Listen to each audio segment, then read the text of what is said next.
Chapter 8, Section 3 deals with meiosis.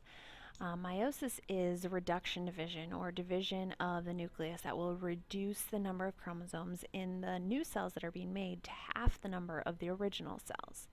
So unlike mitosis, where you make diploid cells from other diploid cells, in meiosis you're making haploid cells from diploid cells.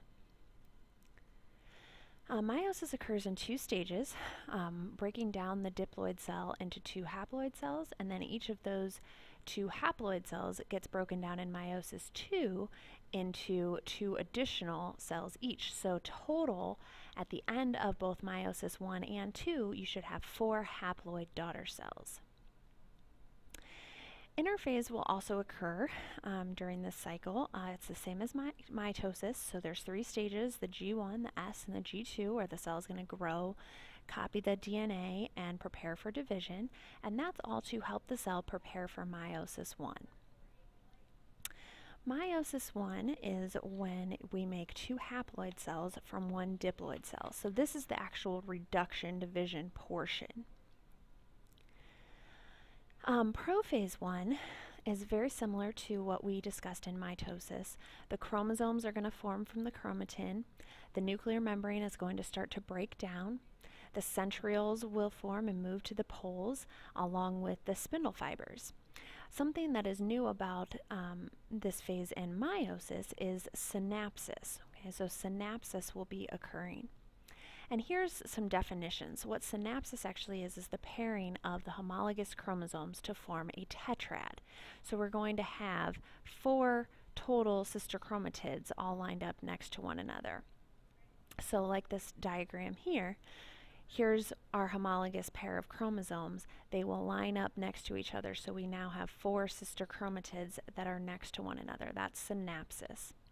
Now you can also see in this diagram that there's this twisting of information. This is called crossing over, where the paternal and maternal genes are being switched from one chromosome to the other chromosome. That process is called crossing over, and that allows those chromosomes to exchange DNA, and it just provides more genetic variation for the offspring. Step 2 is metaphase 1. And that is when the tetrads will line up down the middle of the cell.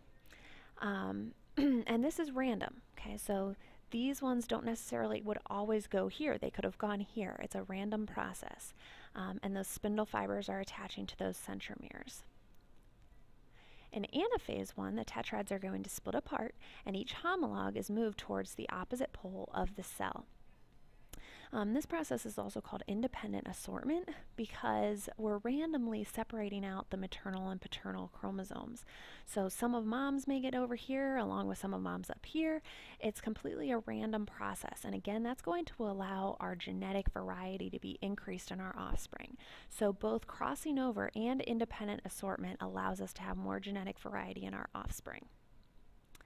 Telophase 1 is where the nuclear membrane is going to start to reform around those chromosomes that got pulled apart.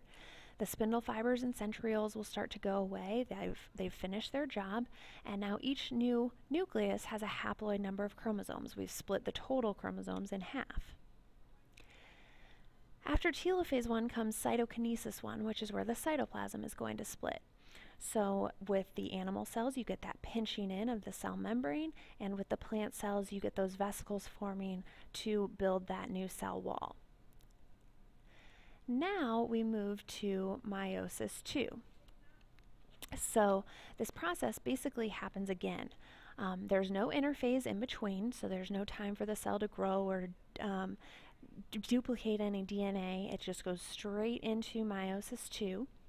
And this is where we're going to produce 4 haploid cells from the 2 haploid cells that were just made in meiosis 1. And this process is the exact same process as mitosis. So in prophase 2, those spindle fibers start to form, the centrioles form and move towards the poles, the nuclear membrane starts to break apart, and those chromosomes start to form from chromatin. Metaphase 2, the chromosomes move to the middle of the cell. Anaphase 2, the sister chromatids get pulled apart and move to the opposite poles of the cell. In telophase, That's where the nuclear membranes will start to reform around those sister chromatids that had been separated.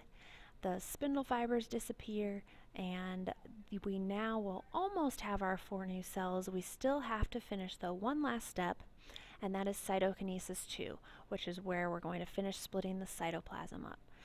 So the end result is 4 haploid daughter cells. And this is how our gametes are produced. So gametes are just our haploid sex cells, which are the sperm and egg cells.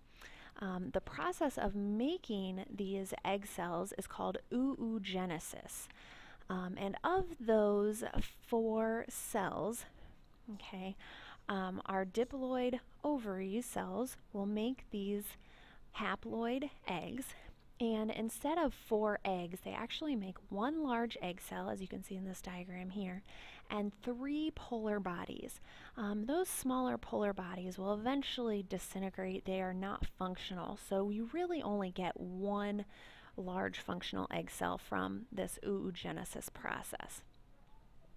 Now, from the diploid testes, that is where we can produce the sperm cells from, which are haploid. So that process is called spermatogenesis, and we will end up with 4, they're called spermatids, until they've grown into their mature size, and then they are called sperm cells. So in sexual reproduction, each parent is contributing genes to the offspring, and that offspring is going to be different from any other member of their species unless they have an identical twin. Then they will have the same DNA. And then sexual reproduction just gives offspring a better chance of surviving in a changing environment than would asexual reproduction, where you're going to have the offspring be the exact copy of the parent. So with asexual reproduction, again, offspring is the exact copy of the parent, and all the cells will form through mitosis. This mainly occurs in prokaryotes such as bacteria, molds, algae, certain protozoas. These are some different samples of asexual reproduction.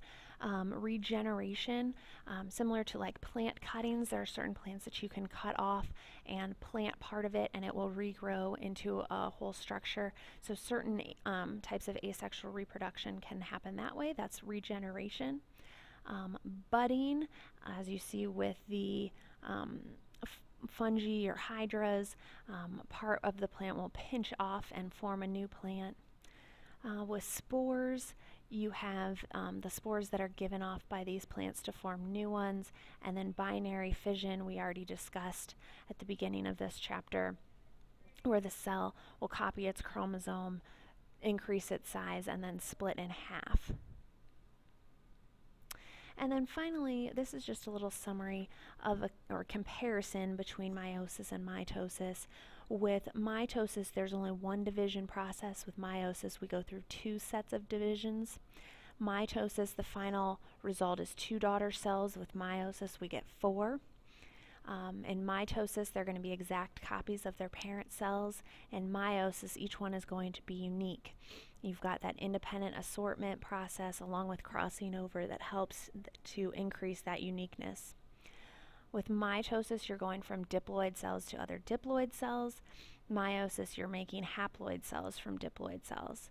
And finally, the purpose of mitosis, mainly for growth, repairing old cells, replacing them with new ones, and asexual reproduction. With meiosis, the main purpose is to make gametes and to increase the genetic variety of the offspring.